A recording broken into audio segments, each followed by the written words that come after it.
The network has been published a selection of renderings Samsung Galaxy S10, which was created based on existing rumors and leaks.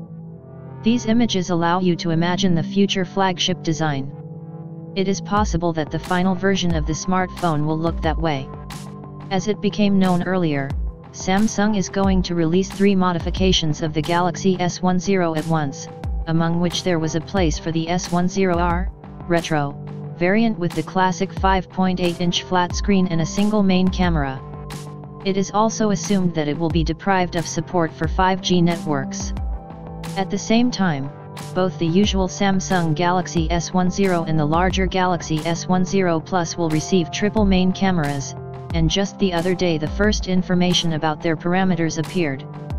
It is assumed that the principle of operation will be similar to the LG V40 announced in early October, wide-angle module with a coverage of 123 degrees and a resolution of 16 MP, autofocus, but without optical image stabilization, standard portrait based on a 12-megapixel sensor, with phase autofocus, variable f/1.5, f/2.4 aperture and optical stabilization telephoto module with double approximation, 45-degree coverage, 13 MP resolution, f/2.4 aperture, autofocus and, possibly, also with support for optical stabilization. Why Samsung puts on the Galaxy S10 such a motley configuration of modules in terms of the number of megapixels is not clear.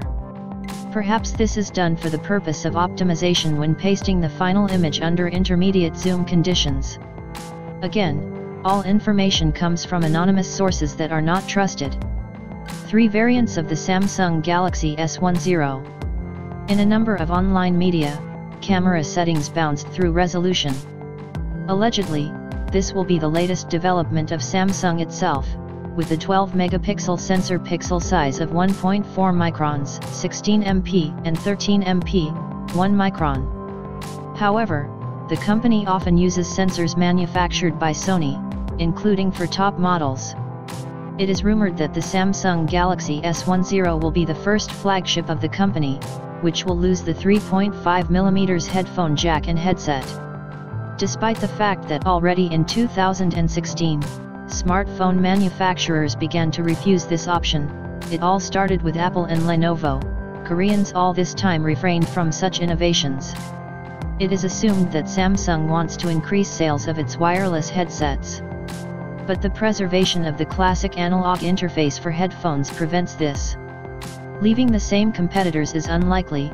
Now the choice of flagships with 3.5mm jack is very limited.